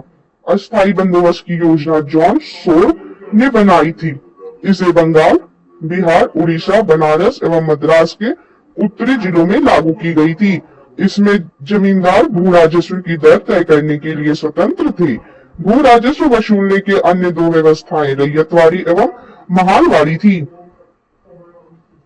अब रैयतवाड़ी व्यवस्था के बारे में पढ़ेंगे। रैयतवाड़ी व्यवस्था किसानों के साथ व्यक्तिगत रूप से किए गए लगान समझौते को रैयतवाड़ी कहा गया है। इस व्यवस्था के अंतर्गत ब्रिटिश भारत की 51% भूमि आई। 1792 ईस्वी में रैयतवाड़ी व्यवस्था बाड़ा महल जिले में पहली बार कर्नल रीड द्वारा लागू की गई। 1820 ईस्वी में यह व्यवस्था मद्रास में लागू कर दी गई और इसे सुचारू रूप से चलाने के लिए मुनरो को मद्रास का गवर्नर नियुक्त किया गया। 1825 में यह व्यवस्था बंबई में लागू कर दी गई तथा 1858 तक यह व्यवस्था संपूर्ण दक्कन और अन्य क्षेत्रों में लागू कर दी गई। इस व्यवस्था की मुख्य विशेषताएं निम्न है। चलिए इनके विशेषताओं को देखेंगे। सरकार और किसान के बीच कोई बिचौलिया वर्ग नहीं था। भूमि का स्वामित्व किसानों को दिया गया, जिससे वे भूमि का विक्रय कर सकते थे एवं गिरवी रख सकते थे। लगान की अदायगी न होने पर भूमि जब्त की जा सकती थी। लगान अदायगी की प्रत्येक 30 वर्ष बाद पुनः समीक्षा करने की व्यवस्था की गई थी। राजस्व के रूप में किसानों को उपज का 1/2 भाग देना था, जो धन के रूप में देना होता था। यह सभी इस व्यवस्था की विशेषताएं थी। अब देखेंगे महालवाड़ी व्यवस्था। महल शब्द से तात्पर्य है जागीर अथवा गांव। इस पद्धति में सरकार ने राजस्व के लिए कृषकों से सीधा संपर्क नहीं किया, बल्कि गांव या जागीरों की मुखिया या लंबरदार को राजस्व वसूली का आधार बनाया। 1822 ईस्वी में यह व्यवस्था प्रारंभ की गई। यह व्यवस्था गंगा की घाटी, आधुनिक पश्चिमी उत्तर प्रदेश, मध्य भारत के कुछ भाग तथा तत्कालीन संपूर्ण पंजाब में लागू की गई। इस व्यवस्था में पहली बार लगान तय करने के लिए मानचित्रों तथा पंजियों का प्रयोग किया गया। इस व्यवस्था का जन्मदाता हॉल्ट मैकेंजी हुए। 1833 ईस्वी में मार्टिन बर्ड तथा जेम्स टॉमसन के बंदोबस्त में यह अपने सबसे अच्छे रूप में सामने आई। प्रारंभ में इस व्यवस्था में लगान उत्पादन का 2/3 भाग था। बाद में इसे घटाकर उत्पादन का 1/2 भाग यानी 50% कर दिया गया। भू राजस्व संग्रह करने की विधियां देखेंगे। जमींदारी, रैयतवाड़ी और महालवाड़ी में क्षेत्रफल जमींदारी में 19%, रैयतवाड़ी में 51% और महालवाड़ी में 30%। पक्ष जमींदार, रैयतवाड़ी में किसान और महालवाड़ी में मुखिया या लंबरदार। योजनाकार लॉर्ड कॉर्नवालिस व John Shore Read, Thomas Holt Mackenzie, Munro. Cornwallis को भारत में नागरिक सेवा का जनक माना जाता है। सर जॉन सोर 1793 से 98 तक रहे। इसने हस्तक्षेप नीति अपनाई। इसी के कार्यकाल के दौरान 1795 ईस्वी में बंगाल नियम 21 के तहत नवजात कन्याओं की हत्या किए जाने को बाकी हत्याओं के समान ही अपराध घोषित कर दिया गया। लॉर्ड वेलेस्ली 1798 से 1805 तक, इसने सहायक संधि की पद्धति शुरू की। भारत में सहायक संधि का प्रयोग वेलेस्ली के पूर्व फ्रांसीसी गवर्नर डुप्ले ने किया था। सहायक संधि करने वाले राज्य थे हैदराबाद 1798 में, मैसूर 1799 में, तंजौर अक्टूबर 1799 में, अवध 1801 में, पेशवा दिसंबर 1802 में, बरार एवं भोसले दिसंबर 1803 में, सिंधिया 1804 में एवं अन्य सहायक संधि करने वाले राज्य जोधपुर, जयपुर, मच्छेरी, बूंदी तथा भरतपुर थे। नोट: इंदौर के होलकरों ने सहायक संधि स्वीकार नहीं की थी। इंदौरों के होलकरों ने सहायक संधि स्वीकार नहीं की थी। टीपू सुल्तान चौथे आंग्लो मैसूर युद्ध 1799 में मारा गया। इसके शासनकाल के दौरान 1804 ईस्वी में नियम 3 के अंतर्गत शिशुवध को बाकी हत्या की तरह ही मानते हुए दंड का प्रावधान कर दिया गया। इसी ने 1800 ईस्वी में कलकत्ता में नागरिक सेवा में भर्ती किए गए युवकों को प्रशिक्षित करने के लिए फोर्ट विलियम कॉलेज की स्थापना की, जो 1854 तक अंग्रेजों को भारतीय भाषाओं की शिक्षा देने के लिए चलता रहा। नोट: 1806 में भारत भेजे जाने वाले प्रशासकीय अधिकारियों की शिक्षा और प्रशिक्षण के लिए इंग्लैंड में हेलेबरी में एक ईस्ट इंडिया कॉलेज खोला गया, जहां नव युवक प्रशासकीय अधिकारियों को 2 वर्ष का प्रशिक्षण देने की व्यवस्था की गई। यह स्वयं को बंगाल का शेर कहा करता था। लॉर्ड कॉर्नवालिस का 1805 ईस्वी में दूसरा कार्यकाल शुरू हुआ, परंतु शीघ्र ही इसकी मृत्यु हो गई। सर जॉर्ज वॉरलो 1805 से 1807 तक रहे। 1806 ईस्वी में वेल्लोर में हुई सिपाही विद्रोह इसके काल की महत्वपूर्ण घटना है। लॉर्ड मिंटो प्रथम 1807 से 1813 ईस्वी तक, इसके काल में रंजीत सिंह एवं अंग्रेजों के बीच 25 अप्रैल 1809 को अमृतसर की संधि मध्यस्थता चार्ल्स मेटकॉफ हुई। इसी के समय चार्टर एक्ट 1813 ईस्वी में पास हुआ। लॉर्ड हेस्टिंग्स 1813 से 1823 ईस्वी तक, इसी के समय आंग्ल नेपाल युद्ध 1814 से 16 तक में हुई। इसमें नेपाल के अमर सिंह थापा को आत्मसमर्पण करना पड़ा।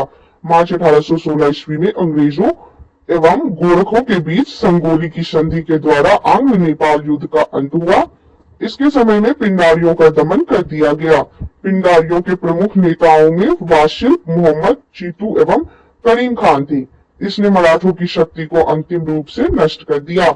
इसने प्रेस पर लगे प्रतिबंध को समाप्त कर प्रेस के मार्गदर्शन के लिए नियम बनाए।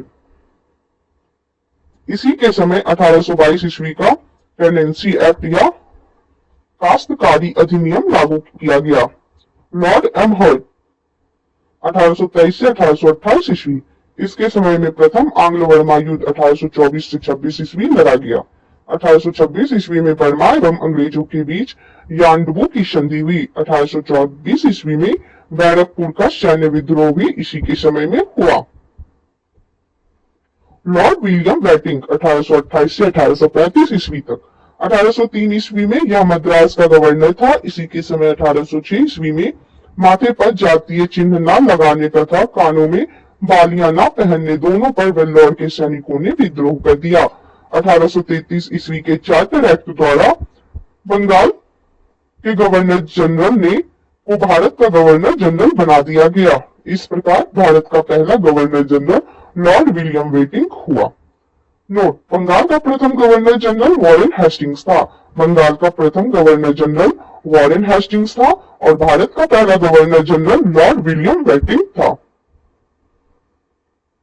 राजा राम मोहन राय के सहयोग से वेटिंग ने 1829 ईस्वी में सती प्रथा को समाप्त कर दिया। वेटिंग ने इस प्रथा के खिलाफ कानून बनाकर 1829 ईस्वी में धारा 17 के द्वारा विधवाओं के सती होने को अवैध घोषित कर दिया। नोट देखेंगे, अकबर और मराठा पेशवाओं ने भी सती प्रथा पर रोक लगाने का प्रयास किया था। अकबर और मराठा पेशवाओं ने भी सती प्रथा पर रोक लगाने का प्रयास किया था। वेटिंग ने कर्नल स्लीमैन की सहायता से 1830 में तक ठगी प्रथा को समाप्त कर दिया। ठग देवी काली की पूजा करते थे। वेटिंग ने कर्नल स्लीमैन की सहायता से 1830 ईस्वी तक ठगी प्रथा को समाप्त कर दिया। ठग देवी काली की पूजा करते थे। सन 1835 ईस्वी में वेटिंग ने कलकत्ता में कलकत्ता मेडिकल कॉलेज की स्थापना की। इसी के समय मैकाले की अनुशंसा पर अंग्रेजी को शिक्षा का माध्यम बनाया गया। मैकाले द्वारा कानून का वर्गीकरण भी किया गया। वेटिंग ने 1831 ईस्वी में मैसूर तथा 1834 ईस्वी में कुर्ग एवं मध्य कचेर को हड़प लिया। इसने भारतीयों को उत्तरदायी पदों पर नियुक्त किया। इसके समय में भारतीयों को प्रदान किया गया उच्चतम पद सदर अमीन का था, जिसे 700 रुपए प्रति माह तनख्वाह मिलती थी। इसके समय कंपनी के 1833 के चार्टर एक्ट द्वारा यह निश्चित किया गया कि धर्म, जाति, रंग अथवा जन्म के आधार पर किसी व्यक्ति को कंपनी की सेवा में प्रवेश करने से नहीं रोका जाएगा। इसने शिशु बालिका की हत्या पर भी प्रतिबंध लगा दिया। चार्ल्स मिटकॉफ 1835 से 1836 तक, इसने अपने एक वर्ष के कार्यकाल में प्रेस पर से नियंत्रण हटाया, इसलिए इसे भारत प्रेस का मुक्तिदाता कहा जाता है। लॉर्ड ऑकलैंड 1836 से 42 तक इनका शासनकाल रहा। इसके समय की सबसे महत्वपूर्ण घटना है प्रथम आंग्ल अफगान युद्ध 1839 से 42 तक हुआ। 1839 में इसने कलकत्ता से दिल्ली तक ग्रैंड ट्रंक रोड का मरम्मत करवाया। इसी के समय में भारतीय विद्यार्थियों को डॉक्टरी की शिक्षा हेतु विदेश जाने की अनुमति ब्रिटिश संसद ने प्रदान की। लॉर्ड एलन ब्रो 1842 से 44 ईस्वी, प्रथम आंग्ल अफगान युद्ध समाप्त हुआ। सिंध को अगस्त 1843 ईस्वी में पूर्ण रूप से ब्रिटिश साम्राज्य में मिला लिया गया। सिंध विजय के विषय में नेपियर का कथन है कि वह अफगानी तूफान की पूंछ थी। दास प्रथा का उन्मूलन इसी के समय में हुआ 1843 के एक्ट 5 के द्वारा। नोट, रविवार की छुट्टी की शुरुआत 1843 ईस्वी से हुई। रविवार की छुट्टी की शुरुआत 1843 ईस्वी से हुई। लॉर्ड हॉर्डिंग 1844 से 48 तक इनका शासनकाल रहा। इसके काल की सबसे महत्वपूर्ण घटना थी प्रथम आंग्ल सिख युद्ध 1845 से 46 में हुई। इसमें अंग्रेज विजयी हुए। इसने नरबली प्रथा पर प्रतिबंध लगाया। लॉर्ड डलहौजी का काल 1848 से 56 तक रहा। द्वितीय आंग्ल सिख युद्ध 1848 से 49 तथा पंजाब का ब्रिटिश शासन में विलय 29 मार्च 1849 इसी के काल में हुआ।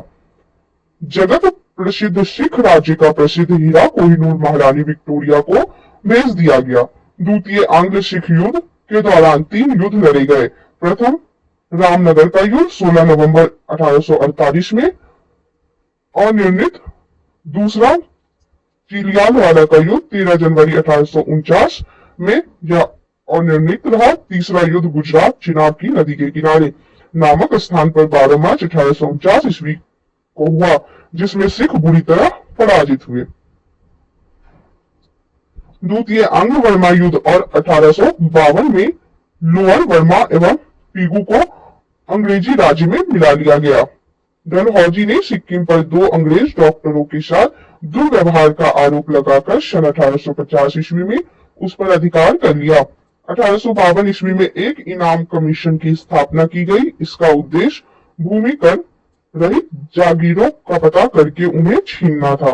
डलहौजी का शासनकाल उसके व्यक्तिगत सिद्धांत डॉक्ट्रिन ऑफ लैप्स के कारण अधिक याद किया जाता है। इस नीति के तहत अंग्रेजी साम्राज्य में विलय किए गए राज्य थे सर्वप्रथम सतारा 1848 में, जैतपुर बुंदेलखंड और संभलपुर उड़ीसा 1849 ईस्वी में, बरघाट हिमाचल प्रदेश 1850 ईस्वी में, उदयपुर मध्य प्रदेश 1852 ईस्वी में, झांसी 1853 ईस्वी में और नागपुर 1854 ईस्वी में। 1856 ईस्वी में अवध को कुशासन का आरोप लगाकर अंग्रेजी राज्य में मिला लिया गया। उस समय अवध का नवाब वाजिद अली शाह था। नोट, 18वीं शताब्दी में अवध राज्य का संस्थापक शहादत खान था। 18वीं शताब्दी में अवध राज्य का संस्थापक शहादत खान था। 1856 ईस्वी में इसने तोपखाने के मुख्यालय को कलकत्ता से मेरठ स्थानांतरित किया और सेना का मुख्यालय शिमला में स्थापित किया। शिक्षा संबंधी सुधारों में डलहौजी ने 1854 ईस्वी के उड डिस्पैच को लागू किया। इसके अनुसार जिलों में एंग्लो वर्नाक्यूलर स्कूल, प्रमुख नगरों में सरकारी कॉलेजों तथा लॉर्ड कैनिंग के समय में 1857 ईस्वी में तीनों प्रेसिडेंसियों कलकत्ता, मद्रास एवं बंबई में एक एक विश्वविद्यालय स्थापित किए गए एवं साथ ही प्रत्येक प्रदेश में एक शिक्षा निदेशक नियुक्त किया गया। डलहौजी को भारत में रेलवे का जनक माना जाता है। इसी के समय भारत में पहली बार 16 अप्रैल 1853 ईस्वी में बंबई से थाने के बीच 34 किलोमीटर तक प्रथम रेल चलाई गई। सन 1854 ईस्वी में नया पोस्ट ऑफिस एक्ट पारित हुआ और भारत में पहली बार डाक टिकट का प्रचलन प्रारंभ हुआ। इसने पृथक रूप से भारत में पहली बार सार्वजनिक निर्माण विभाग की स्थापना की। इसने सन 1854 ईस्वी में एक स्वतंत्र विभाग के रूप में लोक सेवा विभाग की स्थापना की। इसी के समय में 1853 ईस्वी में कलकत्ता एवं आगरा के बीच पहली बार बिजली से संचालित तार सेवा शुरू हुई। इसने शिमला को ग्रीष्मकालीन राजधानी बनाया। 1853 ईस्वी के चार्टर एक्ट के द्वारा कंपनी के संचालक मंडल से कंपनी के प्रशासनिक अधिकारियों की नियुक्ति का अधिकार वापस ले लिया गया और 1853 ईस्वी से ही अधिकारियों की नियुक्ति के लिए प्रतियोगिता परीक्षा की व्यवस्था की गई, जिसके लिए उम्र सीमा 18 से 23 वर्ष रखी गई। नोट: सत्येंद्रनाथ टैगोर पहले भारतीय थे जिन्होंने 1863 ईस्वी में लंदन में हुई सिविल सेवा परीक्षा में सफलता प्राप्त की थी। 1922 ईस्वी में इलाहाबाद, भारत एवं लंदन दोनों स्थानों पर साथ साथ सिविल सेवा परीक्षा का आयोजन किया जाने लगा। डलहौजी ने नरबरी प्रथा को रोकने का भी प्रयास किया। लॉर्ड कैनिंग 1856 से 62 तक, जब भारत में कंपनी द्वारा नियुक्त अंतिम गवर्नर जनरल था तथा ब्रिटिश सम्राट के अधीन नियुक्त भारत का प्रथम वायसराय था। इसके समय की सबसे महत्वपूर्ण घटना थी सन 1857 ईस्वी का ऐतिहासिक विद्रोह। इसी विद्रोह के बाद प्रशासनिक सुधार के अंतर्गत भारत का शासन कंपनी के हाथों से सीधे ब्रिटिश सरकार के नियंत्रण में ले लिया गया। कैनिंग के समय 1861 में उच्च न्यायालय अधिनियम बनाया गया, जिसके अनुसार पुरानी सुप्रीम कोर्ट और सदर अदालतों को समाप्त कर दिया गया तथा कलकत्ता, मद्रास तथा बंबई में एक एक उच्च न्यायालय की स्थापना की गई। नोट: 1866 में आगरा में एक उच्च न्यायालय की स्थापना की गई, जिसे 1875 में इलाहाबाद स्थानांतरित कर दिया गया। कैनिंग के समय में ही 1856 ईस्वी में विधवा पुनर्विवाह अधिनियम स्वतंत्र रूप से लागू हुआ। विधवा पुनर्विवाह अधिनियम के नियम 15 द्वारा विधवा विवाह को वैध करार देते हुए पैदा होने वाले बच्चों को वैध माना गया। भारत में पहला कानूनी विधवा विवाह कलकत्ता में 7 दिसंबर 1856 ईस्वी को ईश्वर चंद्र विद्यासागर की प्रेरणा और देखरेख में संपन्न हुआ। 1856 में पैतृक संपत्ति से संबंधित जो कानून बनाया गया, उसके अनुसार यह निश्चित किया गया कि धर्म परिवर्तन करने पर किसी व्यक्ति को उसकी पैतृक संपत्ति से वंचित नहीं किया जाएगा। 1857 ईस्वी में कैनिंग के समय ही महालेखा परीक्षक पद का सृजन किया गया, जो स्वतंत्रता के बाद नियंत्रक एवं महालेखा परीक्षक कहलाएगा। भारत शासन अधिनियम 1858 ईस्वी के तहत मुगल सम्राट के पद को समाप्त कर दिया गया।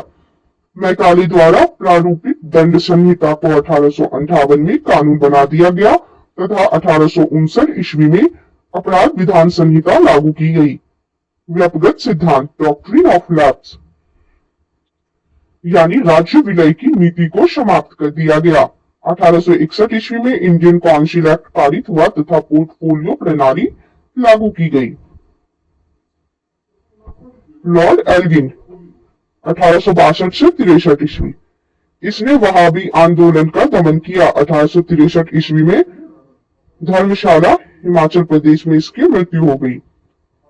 लॉर्ड लॉरेंस 1864 से 69 ईस्वी, 1865 ईस्वी में भूटान ने ब्रिटिश साम्राज्य पर आक्रमण किया।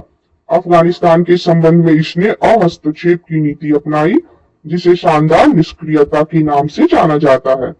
इसी के समय में उड़ीसा में सन 1866 ईस्वी में तथा बुंदेलखंड एवं राजपूताना में 1868 से 69 में भीषण अकाल पड़ा। इसने हेनरी कैंपवेल के नेतृत्व में एक अकाल आयोग का गठन किया। सन 1865 ईस्वी में इसके द्वारा भारत एवं यूरोप के बीच प्रथम समुद्री टेलीग्राफ सेवा शुरू की गई। लॉर्ड मेयो 1869 से 72 ईस्वी तक, लॉर्ड मेयो ने अजमेर में 1872 ईस्वी में मेयो कॉलेज की स्थापना की। इसने सन 1872 ईस्वी में एक कृषि विभाग की स्थापना की। भारत में अंग्रेजों के समय में प्रथम जनगणना 1872 ईस्वी में लॉर्ड मेयो के कार्यकाल में ही हुआ। एक अफगान शेर अली अफरीदी ने 8 फरवरी 1872 ईस्वी में पोर्ट ब्लेयर में चाकू मारकर इसकी हत्या कर दी। लॉर्ड नॉर्थब्रुक 1872 से 76 ईस्वी, इसके समय में बंगाल में भयानक अकाल पड़ा। इसने बड़ौदा के मल्हार राव गायकवाड़ को भ्रष्टाचार के आरोप में पदच्युत कर मद्रास भेज दिया। लॉर्ड नॉर्थब्रुक ने यह घोषणा की, मेरा उद्देश्य करों को हटाना तथा अनावश्यक वैधांतिक कार्रवाई को बंद करना है। पंजाब का प्रसिद्ध कूका आंदोलन इसी के समय में हुआ। इसी के समय में स्वेज नहर खुल जाने से भारत एवं ब्रिटेन के बीच व्यापार में वृद्धि हुई। लॉर्ड लिटन 1876 से 1880 ईस्वी। यह एक प्रसिद्ध उपन्यासकार, निबंध लेखक एवं साहित्यकार था। साहित्य आकाश में इसे यौवन मेरिडिथ के नाम से जाना जाता था। इसके समय में बंबई, मद्रास, हैदराबाद, पंजाब, मध्य भारत आदि में भयानक अकाल पड़ा। लिटन ने रिचर्ड स्ट्रैची की अध्यक्षता में 1778 में एक अकाल आयोग की नियुक्ति की। 1 जनवरी 1877 ईस्वी को ब्रिटेन की महारानी विक्टोरिया को कैसर ए हिंद की उपाधि से सम्मानित करने के लिए दिल्ली दरबार का आयोजन किया गया। मार्च 1878 ईस्वी में लिटन ने भारतीय समाचार पत्र अधिनियम वर्नाक्युलर प्रेस एक्ट पारित कर भारतीय समाचार पत्रों पर कठोर प्रतिबंध लगा दिए। विशेषकर राष्ट्रवादी समाचार पत्र सोम प्रकाश को प्रतिबंधित करने के लिए। इस कानून में प्रावधान था कि अगर किसी अखबार में कोई आपत्तिजनक चीज छपती है तो सरकार उसकी प्रिंटिंग प्रेस सहित सारी संपत्ति जब्त कर सकती है। नोट: पायनियर अखबार ने वर्नाक्युलर प्रेस एक्ट 1878 का समर्थन किया। इसी के समय में सन 1878 ईस्वी को भारतीय सशस्त्र अधिनियम पारित हुआ, जिसके तहत शस्त्र रखने एवं व्यापार करने के लिए लाइसेंस का अनिवार्य बना दिया गया। इसने सिविल सेवा परीक्षाओं में प्रवेश की अधिकतम आयु सीमा 21 से घटाकर 19 वर्ष कर दी। नोट: 1857 में सिविल सेवा परीक्षा में सम्मिलित होने की आयु 23 वर्ष निर्धारित कर दी गई थी। 1859 में आयु सीमा को घटाकर 22 वर्ष और 1866 में इसको घटाकर 21 वर्ष किया गया था। लिटन ने अलीगढ़ में एक मुस्लिम एंग्लो प्राच्य महाविद्यालय की स्थापना की। लॉर्ड रिपन 1880 से 1884 ईस्वी। प्रधानमंत्री ग्लैडस्टोन के परामर्श पर रिपन ने सर्वप्रथम समाचार पत्रों की स्वतंत्रता को बहाल करते हुए सन 1882 ईस्वी में वर्नाक्युलर प्रेस एक्ट को समाप्त कर दिया और भारतीय भाषाओं में प्रकाशित होने वाली समाचार पत्रों को भी वही सुविधाएं दी गई जो अन्य समाचार पत्रों को प्राप्त थी। इसमें सिविल सेवा में प्रवेश की अधिकतम आयु सीमा को 19 वर्ष से बढ़ाकर 21 वर्ष कर दिया। इसने स्थानीय स्वशासन की शुरुआत की। 18 मई 1882 को स्थानीय स्वशासन संबंधी एक कानून बनाया, जिसके आधार पर विभिन्न प्रांतों में 1883 से 85 के मध्य स्थानीय स्वशासन संबंधी कानून बनाए गए। इसके समय में ही भारत में सन 1881 ईस्वी में सर्वप्रथम नियमित जनगणना करवाई गई। तब से लेकर अब तक प्रत्येक 10 वर्ष के अंतराल पर जनगणना की जाती है।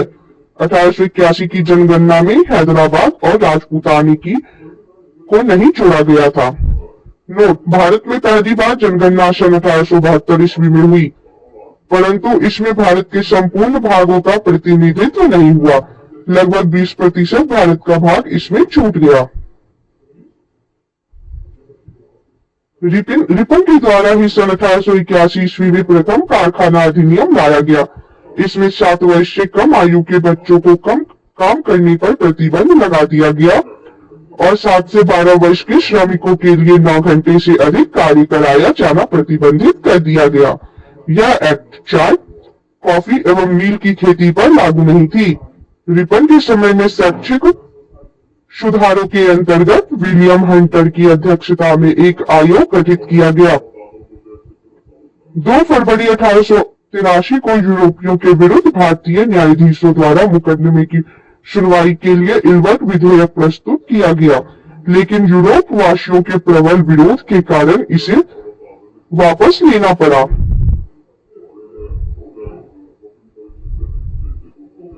अंग्रेजों द्वारा इस विधेयक के विरोध में किए विद्रोह को श्वेत विद्रोह के नाम से जाना जाता है। फ्लोरेंस नाइटिंगेल को रिपन को भारत के उद्धारक की संज्ञा दी। लॉर्ड डफरिन 1884 से 1888 ईस्वी। इसके समय तृतीय आंग्ल वर्मा युद्ध 1885 से 88 ईस्वी हुआ और बर्मा को अंतिम रूप से अंग्रेजी राज्य में मिला लिया गया। इसी समय Bengal Tenancy Act, Awadh Tenancy Act तथा पंजाब टेनेंसी एक्ट पारित हुआ। इसके समय की सबसे महत्वपूर्ण घटना थी 28 दिसंबर 1885 को बंबई में ए.ओ. ह्यूम के नेतृत्व में भारतीय राष्ट्रीय कांग्रेस की स्थापना। लॉर्ड लैंसडाउन 1888 से 1894 ईस्वी। भारत और अफगानिस्तान के मध्य सीमा रेखा डूरंट रेखा का निर्धारण इसी समय हुआ। 1891 ईस्वी में दूसरा कारखाना अधिनियम लाया गया। इसमें स्त्रियों को 11 घंटे प्रतिदिन से अधिक काम करने पर प्रतिबंध लगाया गया। साथ ही सप्ताह में एक दिन छुट्टी की व्यवस्था की गई। लॉर्ड एल्गिन द्वितीय 1894 से 99 ईस्वी। भारत को तलवार के बल पर विजित किया गया है और तलवार के बल पर ही इसकी रक्षा की जाएगी। यह कथन लॉर्ड एल्गिन द्वितीय का है।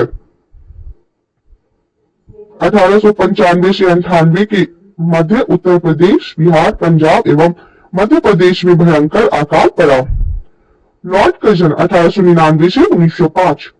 1899 में कर्जन ने भारतीय टंकन और पत्र मुद्रा अधिनियम पारित कराकर अंग्रेजी स्वर्ण मुद्रा को भारत की कानूनी मुद्रा घोषित कर दिया।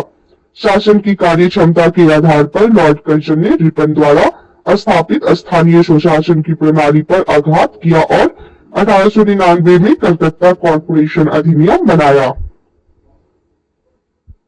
कर्जन ने सन 1901 ईस्वी में सर कॉलिन स्कॉट मॉनक्रीफ की अध्यक्षता में एक सिंचाई आयोग, टॉम्स रॉबर्टसन की अध्यक्षता में एक रेलवे आयोग, 1902 ईस्वी में सर एंड्रयू फ्रेजर की अध्यक्षता में एक पुलिस आयोग एवं सर टॉम्स रैली की अध्यक्षता में विश्वविद्यालय आयोग की स्थापना की।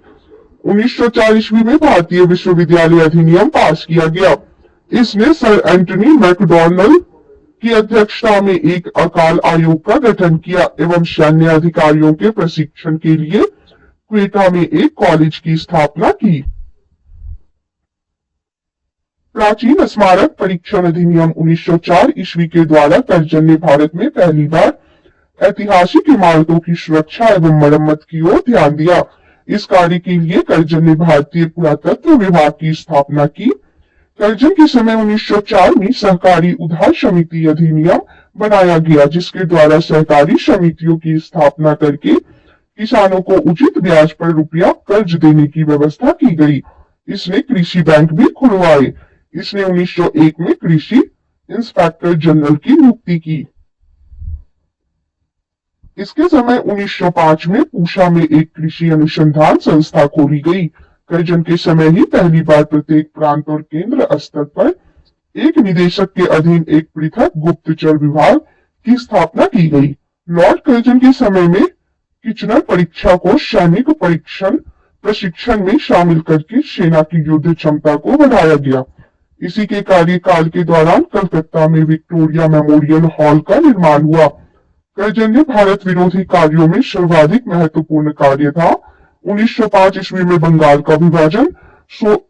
19 जुलाई 1905 ईस्वी को बंगाल विभाजन के निर्णय की घोषणा शिमला में की गई और इसका प्रारूप प्रकाशित किया गया। सितंबर 1905 में उसे सम्राट ने भी स्वीकृति दे दी।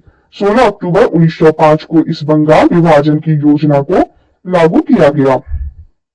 बंगाल को दो प्रांतों में बांट दिया गया, एक पूर्वी बंगाल और असम प्रांत, दूसरा पश्चिमी बंगाल। पूर्वी बंगाल का मुख्यालय ढाका में बनाया गया। पूर्वी बंगाल का लेफ्टिनेंट गवर्नर ब्लूमफील्ड फुलर को पश्चिमी बंगाल का लेफ्टिनेंट गवर्नर एंड्रयू फ्रेजर को बनाया गया। गवर्नर जनरल की कार्यकारिणी के सैनिक सदस्य के अधिकारियों के प्रश्न पर कर्जन का प्रधान सेनापति किचनर से मतभेद हो गया, जिसमें भारत सचिव ने किचनर का पक्ष लिया। इससे असंतुष्ट होकर अगस्त 1905 में लॉर्ड कर्जन ने त्याग पत्र दे दिया। लॉर्ड मिंटो द्वितीय 1905 से 1910 ईस्वी। इसके समय में आगा खान एवं सलीम उल्लाह खान के द्वारा ढाका में 1906 ईस्वी में मुस्लिम लीग की स्थापना की गई। 1907 के कांग्रेस के सूरत अधिवेशन में कांग्रेस का विभाजन हो गया। इसके शासनकाल में 1907 ईस्वी में आंग्ल एवं रूसी प्रतिनिधि मंडलों के बीच बैठक हुई। समाचार पत्र अधिनियम प्रेस एक्ट 1908 पारित हुआ। बाल गंगाधर तिलक की राजद्रोह के आरोप में 22 जुलाई 1908 को गिरफ्तारी एवं 6 वर्ष की सजा हुई। गवर्नर जनरल की काउंसिल के सदस्य के रूप में एसपी सिन्हा की नियुक्ति की गई। मुसलमानों के लिए अलग निर्वाचन व्यवस्था पार्लियामेंटो सुधार अधिनियम 1909 ईस्वी के द्वारा किया गया। लॉर्ड हॉर्डिंग द्वितीय 1910 से 1916 ईस्वी। इसके समय में ब्रिटेन के राजा जॉर्ज पंचम भारत आए। 12 दिसंबर 1911 ईस्वी में दिल्ली में एक भव्य दरबार का आयोजन हुआ। यहाँ पर बंगाल विभाजन को रद्द करने की घोषणा की गई एवं भारत की राजधानी कलकत्ता से दिल्ली स्थानांतरित करने की घोषणा की गई। 1912 ईस्वी में दिल्ली भारत की राजधानी बनी। 23 दिसंबर 1912 ईस्वी को लॉर्ड हॉर्डिंग पर दिल्ली में बम फेंका गया। इस कांड में भाई बाल मुकुंद को फांसी की सजा दी गई। इसी के समय 28 जुलाई 1914 को प्रथम विश्व युद्ध प्रारंभ हुआ। इसी के शासनकाल में फिरोज शाह मेहता ने बॉम्बे क्रॉनिकल एवं गणेश शंकर विद्यार्थी ने प्रताप का प्रकाशन किया। 1916 ईस्वी में लॉर्ड हॉर्डिंग को बनारस हिंदू विश्वविद्यालय का कुलाधिपति नियुक्त किया गया। लॉर्ड चैम्सफोर्ड 1916 से 1921 ईस्वी तक। कांग्रेस के लखनऊ अधिवेशन 1916 ईस्वी में कांग्रेस का एकीकरण हुआ एवं मुस्लिम लीग के साथ समझौता हुआ। 1916 ईस्वी में पूना में महिला विश्वविद्यालय की स्थापना हुई। इसके काल में 1917 ईस्वी में शिक्षा पर शैडलर आयोग का गठन हुआ। 20 अगस्त 1917 के सुधारों की घोषणा को मॉन्टेग्यू घोषणा के नाम से जाना जाता है। लोक सेवाओं की परीक्षा इंग्लैंड एवं भारत में एक साथ कराने की संस्तुति मॉन्टेग्यू चेम्सफोर्ड रिपोर्ट के द्वारा की गई थी। इसी के काल में 1919 ईस्वी में रॉलेट एक्ट पारित हुआ। इसी के काल में 13 अप्रैल 1919 को जालियांवाला बाग अमृतसर में हत्याकांड हुआ। खिलाफत आंदोलन एवं गांधी जी का असहयोग आंदोलन इसी के समय प्रारंभ हुआ। तृतीय अफगान युद्ध इसी के समय में हुआ। अक्टूबर 1920 में मानवेंद्र नाथ राय एमएन राय ने भारतीय कम्युनिस्ट पार्टी का गठन किया। लॉर्ड रीडिंग 1921 से 1926 ईस्वी। 1921 ईस्वी में मोपला विद्रोह हुआ। इसके काल में ही प्रिंस ऑफ वेल्स ने नवंबर 1921 ईस्वी में भारत की यात्रा की। इस दिन पूरे भारत में हड़ताल का आयोजन किया गया। 5 फरवरी 1922 को घटी चौरी चौरा कांड उत्तर प्रदेश के गोरखपुर जिले में के बाद गांधी जी ने अपना असहयोग आंदोलन वापस ले लिया। भारत में 1922 से इलाहाबाद में सिविल सेवा परीक्षा की शुरुआत हुई।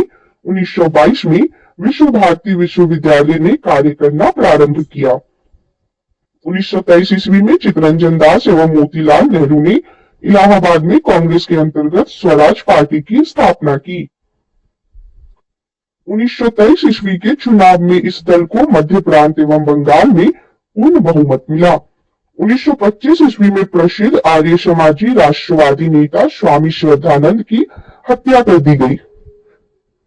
लॉर्ड इरविन 1926 से 1931। 3 फरवरी 1928 ईस्वी साइमन कमीशन बंबई पहुंचा। लाला लाजपत राय की मृत्यु के बदले में भारतीय चरमपंथियों द्वारा दिल्ली के असेंबली हॉल में 1929 ईस्वी में बम फेंका गया। लाहौर जेल में जतिन दास ने 13 जुलाई 1929 को भूख हड़ताल शुरू की। वह भूख हड़ताल के 64वें दिन 13 सितंबर 1929 को उनकी मृत्यु हो गई। भूख हड़ताल के कारण भारतीय एवं अंग्रेज कैदियों के बीच व्यवहार में किया जाने वाला भेदभाव था।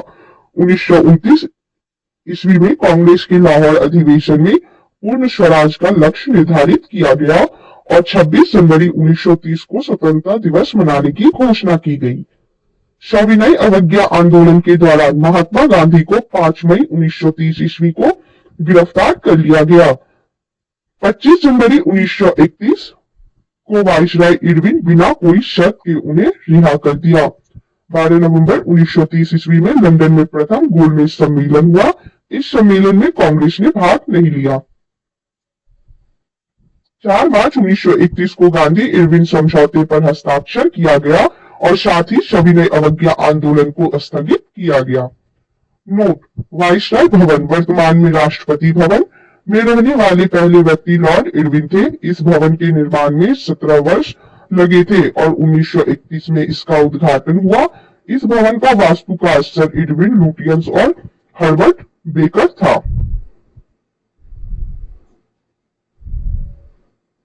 लॉर्ड वेलिंगटन 1931 से 1936 ईस्वी। इसके समय में लंदन में 7 सितंबर से 1 दिसंबर 1931 तक द्वितीय गोलमेज सम्मेलन का आयोजन हुआ। इस सम्मेलन में कांग्रेस ने भी भाग लिया। कांग्रेस का प्रतिनिधित्व गांधी जी ने किया। दूसरे गोलमेज सम्मेलन की असफलता के बाद गांधी जी ने 3 जनवरी 1932 ईस्वी को दोबारा सविनय अवज्ञा आंदोलन प्रारंभ किया। 16 अगस्त 1932 में रामजे मैकडोनाल्ड ने विवादास्पद सांप्रदायिक पंचायत की घोषणा की। इसके अनुसार दलितों को हिंदुओं से अलग मानकर उन्हें अलग प्रतिनिधित्व देने को कहा गया और दलित वर्गों के लिए अलग निर्वाचन मंडल का प्रावधान किया गया। इससे गांधी जी बहुत दुखी हुए और उन्होंने इसे हटाने के लिए आमरण उपवास आरंभ कर दिया। अंत में एक समझौते, जिसे प्रायः पूना समझौता कहते हैं, किया गया, जिसमें दलित वर्गों के लिए साधारण वर्गों में ही सीटों का आरक्षण किया गया। पूना समझौता 24 सितंबर 1932 ईस्वी को हुआ।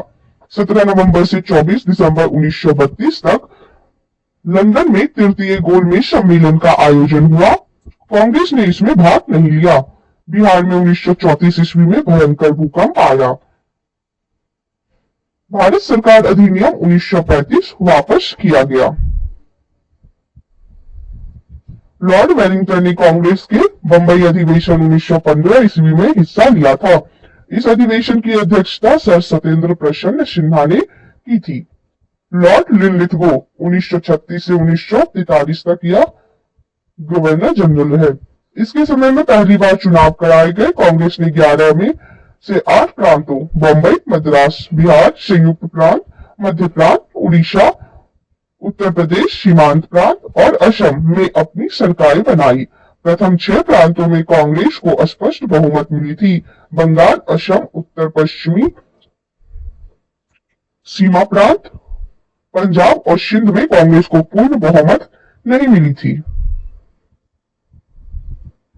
1 सितंबर 1939 ईस्वी को द्वितीय विश्व युद्ध प्रारंभ हुआ। ब्रिटिश सरकार ने बिना भारतीयों से पूछे भारत को भी युद्ध में झोंक दिया। कांग्रेस ने इसका विरोध करते हुए नारा दिया, ना कोई भाई ना कोई पाई, और इसने अपने द्वारा शासित प्रांतों से सभी मंत्रिमंडलों से त्यागपत्र दे दिया। 1 मई 1939 में सुभाष चंद्र बोस ने फॉरवर्ड ब्लॉक नाम की एक नई पार्टी बनाई। मार्च 1940 ईस्वी में लीग के लाहौर अधिवेशन में पहली बार पाकिस्तान की मांग की गई। इस प्रस्ताव का प्रारूप सिकंदर हयात खान ने बनाया था और फजलुल हक ने प्रस्तुत किया। खलीकुज्जमा ने उसका समर्थन किया था। 8 अगस्त 1940 ईस्वी को अगस्त प्रस्ताव अंग्रेजों द्वारा लाया गया। मार्च 1942 ईस्वी में क्रिप्स मिशन भारत आया। कांग्रेस और मुस्लिम लीग दोनों ने क्रिप्स प्रस्तावों को अस्वीकार कर दिया। पंडित जवाहरलाल नेहरू एवं मौलाना आजाद क्रिप्स मिशन के साथ कांग्रेस के आधिकारिक वार्ताकार थे। 9 अगस्त 1942 को कांग्रेस ने भारत छोड़ो आंदोलन प्रारंभ किया। भारत छोड़ो आंदोलन को अगस्त क्रांति के नाम से भी जानते हैं। 1943 ईस्वी में बंगाल में भयानक अकाल पड़ा। लॉर्ड वेवेल 1944 से 1947 ईस्वी। वाइसराय वेवेल ने 25 जून 1945 ईस्वी को शिमला में एक सम्मेलन बुलाया। इस सम्मेलन में कांग्रेस प्रतिनिधि मंडल का नेतृत्व अब्दुल कलाम आजाद ने किया था। गांधी जी ने सम्मेलन में भाग नहीं लिया, यद्यपि वे शिमला में उपस्थित रहे। सम्मेलन के दौरान मुस्लिम लीग द्वारा यह शर्त रखी गई कि वाइसराय की कार्यकारिणी परिषद में नियुक्त होने वाले सभी मुस्लिम सदस्यों का चयन वह स्वयं करेगी। मुस्लिम लीग का यह अड़ियल रुख 14 जुलाई तक बना रहा। अतः वेवेल 14 जुलाई 1945 को सम्मेलन के विफलता की घोषणा की। 1945 में बनी क्लीमेंट एटली की अध्यक्षता वाली लेबर पार्टी की सरकार द्वारा की गई प्रथम कार्यवाही के अंतर्गत भारत में आम चुनाव करवाना था। दिसंबर 1945 में घोषित चुनाव परिणामों में केंद्रीय विधानसभा तथा प्रांतीय विधानमंडलों में कांग्रेस को पर्याप्त बहुमत मिला। केंद्रीय विधानसभा में कांग्रेस को निर्वाचन क्षेत्रों में 91.3% मत मिले। मुस्लिम लीग ने सभी मुस्लिम सीटें जीत ली। प्रांतीय विधानमंडल में कांग्रेस को बंबई, मद्रास, संयुक्त प्रांत बिहार, उड़ीसा और मध्य प्रांत में पूर्ण बहुमत मिला। मुस्लिम लीग को बंगाल तथा सिंध में बहुमत मिला। पंजाब में कांग्रेस, अकालियों और यूनियनिस्ट पार्टी की साझा सरकार बनी। कैबिनेट मिशन 1946 ईस्वी में भारत आया। इस मिशन के सदस्य थे Stafford Cripps, Patrick Lawrence, AB Alexander.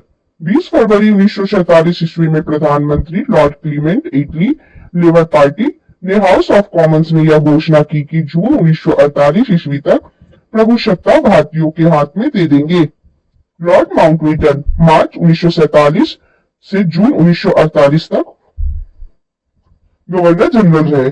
सत्ता हस्तांतरण के लिए 24 मार्च 1947 को भारत का गवर्नर जनरल लॉर्ड माउंटबेटन को बनाया गया। 3 जून 1947 ईस्वी को माउंटबेटन योजना घोषित, इसमें भारत विभाजन शामिल था। 4 जुलाई 1947 को ब्रिटिश संसद में इटली द्वारा भारतीय स्वतंत्रता विधेयक प्रस्तुत किया गया, जिसे 18 जुलाई को स्वीकृति मिली।